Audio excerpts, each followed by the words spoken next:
Não, ó, o Ronaldo ele perguntou aqui, ó, quais são os principais problemas do DF na opinião de vocês? Aí, tipo assim, problemas tem muitos, mas, tipo assim, eu vou citar um que eu vejo que é, eu acho muito relevante.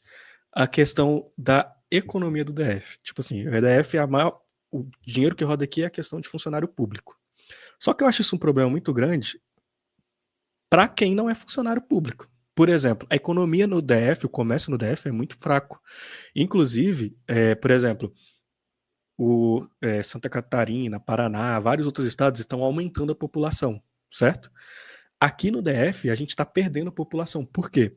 Porque a gente tem um comércio muito fraco, a gente tem uma economia muito fraca, tudo, a maior parte pautada no funcionarismo público. Quem trabalha no comércio não tem condições de viver no DF, porque é muito caro. E não tem emprego, não tem salário compatível para viver aqui, né? Porque, tipo, se você tira o governo aqui do DF, o DF, tipo, é pobre. O DF só tem a maior renda per capita, uma das maiores rendas per capita do Brasil por causa do governo, né? Cara, e isso proporciona um abismo social ainda maior. Porque se você tem a maior renda per capita aqui e ela está concentrada na mão de poucos, significa que a diferença dessas duas pessoas é ainda maior do que nos outros estados. Então, de regra, acabar com a pobreza é mais importante do que acabar com a diferença social, tá? Depois a gente pode esmiuçar mais isso, tá? É melhor você... Vou dar um exemplo muito simples aqui. Você gostaria de viver num lugar onde existe a somatória da riqueza das pessoas é 10 milhões, ou num lugar que o somatório das riquezas das pessoas é 5 milhões? Você tende a responder que é 10. Só que aí eu vou e viro para a página 2. E nesse cenário hipotético de 10 milhões, ele está concentrado na mão de poucas pessoas. Já no outro cenário, que tem metade da riqueza, 5 milhões, ele está mais bem distribuído. Aí você entende, você vai mudar de opinião. Não, eu prefiro o outro cenário, que tem menos dinheiro, mas não tem ninguém pobre. Então, Uhum. de regra, acabar com a pobreza é mais importante do que acabar com a desigualdade social. Só que no DF, a gente tem um abismo maior. Então, pode ser que essa lógica esteja invertida. Ou, Sim. ou seja, é um cenário complexo. Não, é bem complexo. Tipo assim, e eu acho que um problema liga ao outro. Por exemplo, aí tem gente que vai falar, não, pô, o maior problema do DF vai ser saúde pública, vai ser educação, essas coisas, etc. Mas beleza, cara. Vamos supor que a gente desenvolva a melhor educação do DF com a melhor saúde pública. Se a gente continuar dependendo só de funcionário de emprego público para sustentar as pessoas, elas vão continuar pobres. Porque, Cara, sabe, você precisa desenvolver mais economia do DF. Porque senão as pessoas vão para São Paulo, vão para outros estados ou para fora do país, mas aí a gente entra em outros temas que já não é o competência do DF. que é muito perigoso aqui é o seguinte, respondendo a pergunta aí do Rodrigo, então, desculpa, eu Ronaldo, perdi o nome. Ronaldo, Ronaldo. respondendo ao Ronaldo. Ronaldo, a fragilidade daqui está no quanto que os estados superavitários vão conseguir articular de políticas nacionais. Por que eu estou falando isso? Porque uma vez que estados como São Paulo são superavitários, eles conseguirem articular uma maneira de mudar o pacto federativo e devolver para eles a maior fatia do bolo, e vamos ser honestos, né? Em direito é deles. Quando eles conseguirem articular isso, fazer uma força, misturar a influência com os empresários que eles têm e conseguir articular isso, o DF vai perder muita grana. Então, no final das contas, o problema do DF, o maior problema do DF, na minha opinião, é eficiência.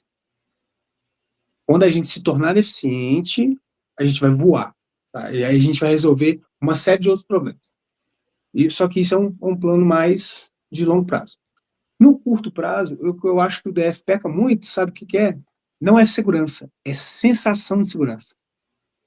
O DF, ele tem índices muito bons, se comparado com outros lugares, né? Porque fica fácil, né? Você compara com os horríveis, você vai ficar bom. É. Porém, a gente sofre por uma sensação de segurança meio que generalizada. A gente estava conversando com um público feminino nesse final de semana, questionando para elas o que é mais importante de pauta pública. E, via de regra, elas diziam que era segurança. E aí fica muito ruim quando alguém vira para elas e fala assim, mas os números do DF na segurança são os melhores do Brasil. Em alguns aspectos até são mesmo, sabe? Sim. Aí elas vão cair naquela contradição, mas o que eu sinto é que não estou segura.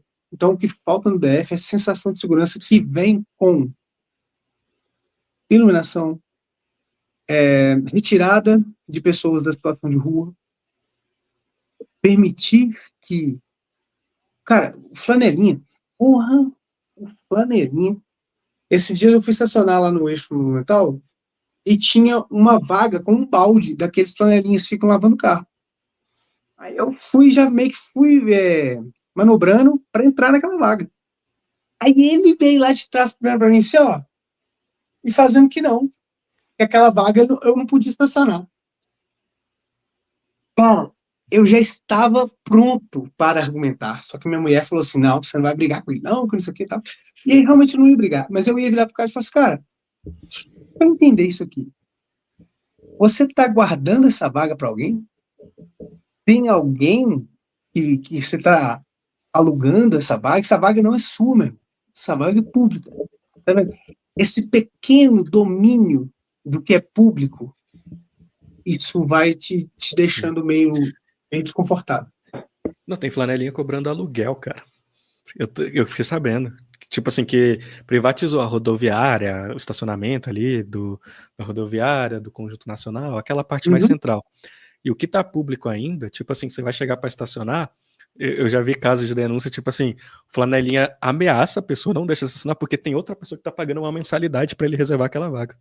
Cara, eu não tive essa oportunidade de conversar isso porque minha mulher não deixou, né? E aí minha vontade falou o Não, contrário. mas, cara, é que eu vi um outro vídeo, mas tipo assim, é interessante.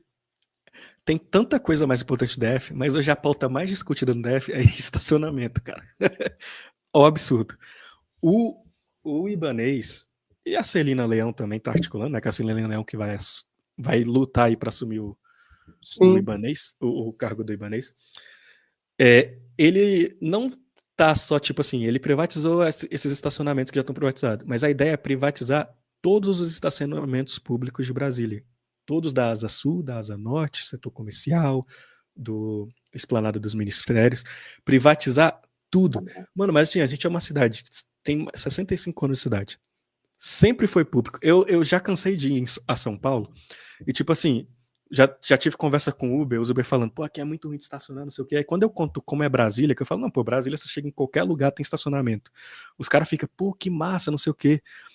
Mano, eles estão privatizando uma coisa que sempre foi pública. Eles, tipo assim, pelo menos lá na rodoviária e no Conjunto Nacional, eles só botaram cancela, não melhorou em nada o estacionamento. Só botou uma cancela para cobrar as pessoas. E agora quer privatizar o plano piloto todo. Aí eu te pergunto, cara, não tem nada pro Ibanez fazer no DF, não? É tipo assim. Não tem nada mais importante para a nossa pauta tem que ser estacionamento público, privatizar esses estacionamentos. Cara, talvez eu precisando de passar lá no final da estrutural e ver as condições que as pessoas que moram lá vivem, velho. Você fala assim, você fala com certeza, eu não tô no DF. Pô, é triste, velho. Triste. Eu já fui atender a ocorrência lá. O povo é carente infinito, pô. E aí isso me revolta muito, pô. Porque você está na capital, você está no local do Brasil com maior renda per capita. E tem as pessoas tipo, vivendo miseravelmente. Não, total. Eu já fiz algumas ações sociais lá na estrutural e também até o negócio de Planaltina que a gente foi. É tipo assim, cara, assim, cara, capital do Brasil, lá em Planaltina, o pessoal. Estrutural também, assim, não tem asfalto, velho. Tipo assim, pô, tu vai em Washington, sei lá, nos Estados Unidos, ou qualquer capital da Europa, vai ter asfalto, cara. Tipo assim, é que, é que aqui no Brasil a gente fala de asfalto como se fosse, pô, algo muito. Vai, mas, mano, é tipo. Não precisava nem estar discutindo, velho. A gente não tinha nem que estar não era pra gente discutindo sobre isso, entendeu? Não era pra gente discutir, tipo assim, você ter esgoto na tua casa. Mano, é assim, até o primeiro fascículo do livro amarelo fala isso, que o primeiro fascículo do livro amarelo foi escrito quando o Neymar tava fazendo o Cruzeiro do Neymar. O Elon Musk, ele tava, acho que fazendo o primeiro lançamento do Starship, o maior foguete da história da humanidade, o mais potente, planejando ir para Marte. E aqui no Brasil, todo meio de comunicação falava: a Virgínia rebolou pro Neymar. Mano, tipo assim, o país tá uma merda. Em todos os sentidos, em todas as áreas, o país tá uma merda. Que coisa degradante. E agora a gente tá falando de, atualmente, 2025, de Virgínia com Vini Santos, de Cossielo que separou da esposa, de privatizar estacionamento público, de asfaltar Planaltina. Mano, e o mundo tá tipo assim, pô, vamos extrair hélio 3 na Lua, a China tá criando lá um reator de fusão nuclear, e a gente tá aqui, pô, fazendo... seu próprio sol, cara. Pô, e a gente tá aqui fazendo sei lá o que, cara. Eu não sei o que a gente tá fazendo, sério mesmo. Eu não sei. O Brasil, assim, se o Brasil deixar de existir no mundo, ia afetar a questão da comida, mas tipo assim, a China e os Estados Unidos dá conta de vir aqui e plantar comida, não precisa de brasileiro para fazer isso, entendeu? Sem contar que o produtor de comida, né, o agricultor, entre aspas, mais eficiente do mundo é a Holanda, nem é a gente. A Holanda, ele tá manico. Sim. Ele tem uma produtividade por metro quadrado bem maior do que a nossa. Então, assim, se pega o modelo da Holanda e copia para outros países, rapidinho supera a gente. Se o Brasil ficasse no lugar que a Holanda fica, nem existiria mais, porque o mar já ia ter alagado tudo, né? Porque o holandês ainda tem que se preocupar em criar coisa para o mar não entrar. Mas para mim, o maior problema do Brasil é justamente a população, cara. É tipo assim, a população que, cara, o cara tá na miséria, o cara tá vivendo de Bolsa Família, o cara tá vivendo preso, comandado pelo crime organizado, tendo que seguir as regras do crime organizado. Ele vive uma vida horrível. Mas aí chega o político e fala assim: Deus, pátria e família, ele vota no cara, ou chega um outro cara e fala: toma um gás, ou eu vou te dar um transporte público que é horrível para você andar de graça. Fala um monte de coisa inútil e o cara fala: vou voltar em você. Para mim, o maior problema do Brasil é isso, porque tipo assim, cara, enquanto a gente não conseguir mudar a mentalidade desse povo, e eu falo desse povo me separando porque a gente tem uma visão diferente das pessoas que votam com incentivo populista ou com um discurso bobo de bolsonarista de que vou acabar com o comunismo, Deus acima de tudo, Brasil acima de todos. Pô, legal, um discurso bom, mas prática não tem, sabe? As pessoas não olham a prática do que o parlamentar tá fazendo. Enquanto a gente não conseguir mudar a mentalidade do povo, cara, a gente vai criar a revista Valete, a gente vai criar livro amarelo e o povo vai continuar votando em gente que não presta. Para mim, o maior problema, na minha visão, é esse. Porque é igual eu falei anteriormente, você vai lá e investe no melhor sistema educacional que tem. Mas se a pessoa não estuda, se a pessoa não aprende, se a pessoa não desenvolve, se ela continua gastando o pouco que ela tem em aposta, vai adiantar o quê, cara? Entendeu? Então, para mim, essa é a maior dificuldade. Teve um camarada que a gente foi conversar em Ceilândia, que estava sentado lá, né? A gente estava conversando com várias pessoas. Aí ele viu que a gente, claramente, a gente estava com intenção de abordar e tratar de assuntos públicos, né? E aí ele já pensou, esse cara aí tá querendo ganhar visibilidade. E parte do que a gente fazia era isso mesmo. A gente foi lá para gravar, para poder ganhar visibilidade. Então ele já imediatamente já quis uma moeda de troca.